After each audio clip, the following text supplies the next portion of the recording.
Suddenly, our own family doesn't look so bad. Welcome to MsMojo, and today we're counting down our picks for the top 10 most awkward moments in Modern Family. Dishwasher. Pretty cool, huh? Before we begin, we publish new content every day, so be sure to subscribe to our channel and ring the bell to get notified about our latest videos.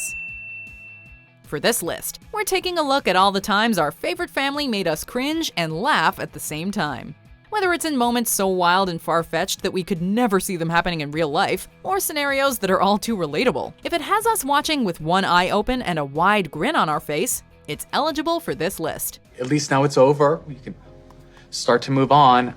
I've been trying to picture my life without you, and you know what? Stupid phone. I can.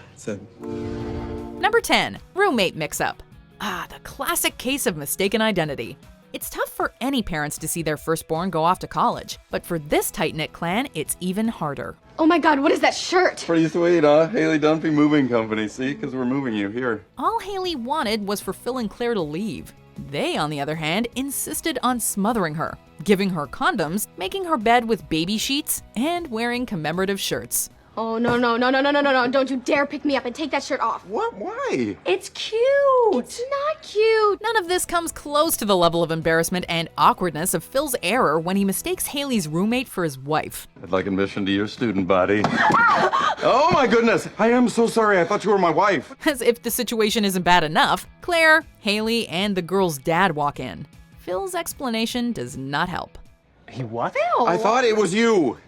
Believe me, sir, I'm a respected realtor. This is an innocent mistake. Honey, turn around and show him your butt. It's uncanny. Dad. Number 9, stuffed animals on car. No, sir. No, she will always be Norma Jean Baker to me. What is your point exactly? That like the thrice-married starlet, this cat is being deprived a stable home. When thinking of stuffed animals, words like cute and cuddly come to mind. Not on Modern Family. As Cam and Mitch try to adopt a kitten, Mitch drives up with stuffed animals tied with rope to the roof of their car in a compromising position, and his car movements just emphasize the sexual nature of it. What's worse is that Cam's rant seems to be a narration of the dry humping, with phrases like receiving end, animal lovers, and satisfying its every need appearing completely out of context. We are animal lovers. That cat would have been on the receiving end of affection 24 hours a day. Satisfying its every need would have been our top priority. Attempts by the two to reposition the stuffed animals into less impressionable positions fail miserably. Okay, in light of that tableau, I would like to take back the phrase receiving end. Number 8, Mitch's big mistake. During a run-in with his ex Tracy, Mitch notices a short person with her who has red hair just like his. She was with a redheaded boy, about 8 years old, which is the same number of years since we... The significance? Mitch had hooked up with Tracy 8 years earlier at their high school reunion. Mitch then assumes that he has a son he was never told about and asks to meet him. I saw you yesterday across the mall after we spoke, and I couldn't help but notice that you weren't alone. You were with, I don't even know how to put this.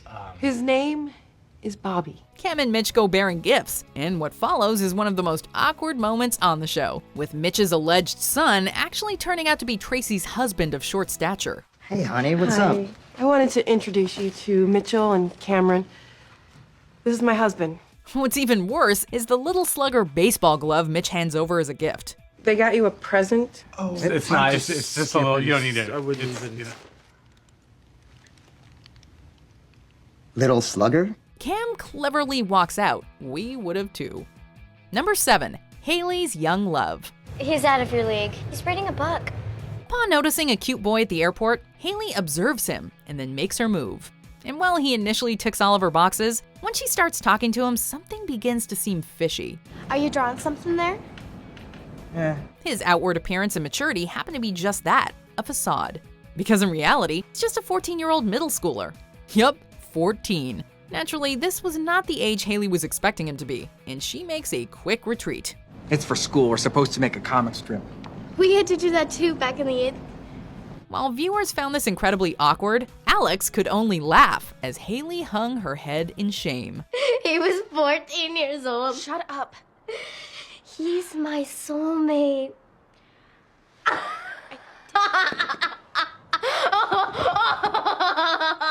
Number Number 6. Claire gets her coat stuck in an escalator. Ooh, a twist. Phil, my coat is stuck. Talk about role-playing gone incredibly wrong. This is one of those moments where you would wish for the ground to open up and just swallow you. As Phil and Claire ascend an escalator, Claire's coat gets stuck in the steps. Not good. Not good. Okay. While the solution would be to simply take the raincoat off, there's just one problem. Claire isn't wearing a whole lot underneath. Oh, my, are you stuck? Yeah, I am. A little bit. Why don't you take out that coat? I'm chilly. As if the universe wanted to spite them, colleagues from their workplace and a principal from their kid's school appear, urging her to take the coat off to free herself, which of course she can't. She does manage to get free, only to drop her bra and underwear on the ground. Happy Valentine's Day. Happy Valentine's Day. Okay, see ya. Oh, that's... Sorry. Number 5. Cam's phone conversation with Manny. Manny! Hey, how'd it go with Tara? Poor Manny. Life is tough for a young boy trying to impress a 6th grader. When things go south with his crush, Manny goes off into the bathroom and calls Cam, asking for advice. Cam starts telling Manny what he should say to her, but they sound like the words of a sexual predator. Help me! Tell me what to say. Okay, how about this? You are the prettiest, smartest, funniest girl in the 6th grade. Anyone who's within earshot thus hears what they think is Cam hitting on an 11-year-old and asking her to be his girlfriend. I know you're only 11, but I can't stop thinking about you. I've loved talking to you online. I think we should become boyfriend and girlfriend. He attempts to clear up the situation by saying that he's talking to a little boy. No, it's not what you think. I'm talking to a little boy. Let's just say that if this were a real-life situation, the cops might have become involved. Number 4. Moon landing. Is that the best you can do? Because it's going to take a little more than some lame trash talk to get me out of my... God, what the hell was that? Jay isn't 100% comfortable with his gay son-in-law, so what happens in the locker room doesn't help. While Cam remains nonchalant, Jay is completely unsettled by the ordeal, so much so that he cites it as his reason for losing the game. Oh, come on. All the time you've spent in the locker room, this can't be your first moon landing. You got a name for it? A while later, they're back in the locker room and Jay claims to be over it.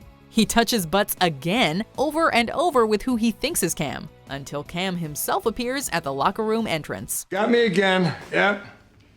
Make the uptight, straight guy all embarrassed, except for one thing. Doesn't even bother me anymore. I could do this all day. Here, another one for you. Maybe a couple of them. Of course, he leaves the gym room in a rush and does not dare to look back. Jay, I just noticed a sauna back here. How big of a hurry are we in? Biggest hurry of your life?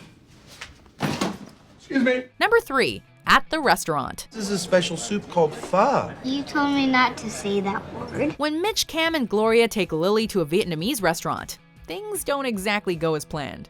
What was intended to be a lesson on appreciating one's culture and heritage gets awkward when Lily tells the Vietnamese waitress she hates Vietnam. Oh, it's a beautiful country. My family still lives there. I hate Vietnam. Lily, honey, we don't hate. I hate Vietnam. Naturally, the server is shocked, as is everyone else who overhears. Mitch and Cam attempt to talk some sense into her, but Lily stands her ground. You are Vietnamese. No, I'm not. I'm gay. I'm gay.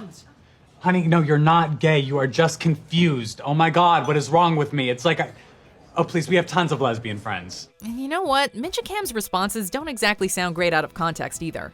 They can only make a hurried exit when the situation gets out of hand. I think we would all be better off if people would go back to where they came from. I'll pull the car around. Yes. Number 2, Phil's new friend. Wow, that's close. This guy was an inch out of bounds. While cringe-inducing, this moment is also a sad one. Dave, Phil's new friend from Cam's gym, is invited over for a boys' night. However, Mr. Dunphy is unaware of the predicament he's putting poor Dave in by all the easily misinterpreted actions he's performing, ranging from hugging with their shirts off to inviting him to his bedroom for some halftime festivities. How about we head up to the bedroom for some halftime festivities? Oh, okay. Dave, being gay and assuming Phil is also gay, eventually can't take any more torture and decides to leave. But not before kissing Phil. If there's anything I can do. You've already done more than you know.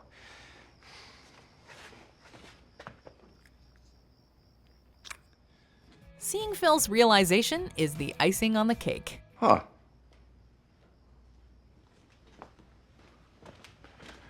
Oh. Before we unveil our number one pick, here are some honorable mentions. Luke, grab that little hoe.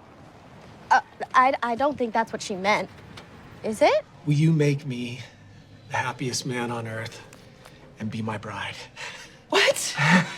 Oh my God! No! No. No!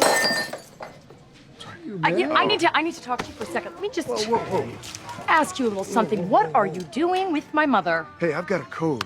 What happens in the limo stays in the limo. She's my mother. Number 1, walking in on the parents. It's our parents' anniversary, so we're surprising them with breakfast in bed. This is probably every child's worst nightmare. Walking in on your parents inevitably scars you for life. While attempting to surprise their parents with breakfast in bed, it all goes horribly wrong. In a matter of seconds, the breakfast tray is dropped, screams ensue, and Phil and Claire try their best to cover themselves as quickly as possible, all while Phil shouts that nothing is happening. Oh my God. Oh my God. It's okay. Maybe they didn't see anything. Sweetie, they screamed, they dropped a tray of dishes, and then they ran out of here like they were on fire. But that's not it for the kids. They have to endure the talk, which is only bearable because they tune everything out and just smile. Basically, it's two adults. Adults. It's like you're shaking hands, but you're not using your hands at all. I can't handle a big family talk about this. We're not gonna have a choice. So when they start talking, just smile and nod and think about something else. Do you agree with our picks? Check out these other great clips from MsMojo. And be sure to subscribe and ring the bell to be notified about our latest videos.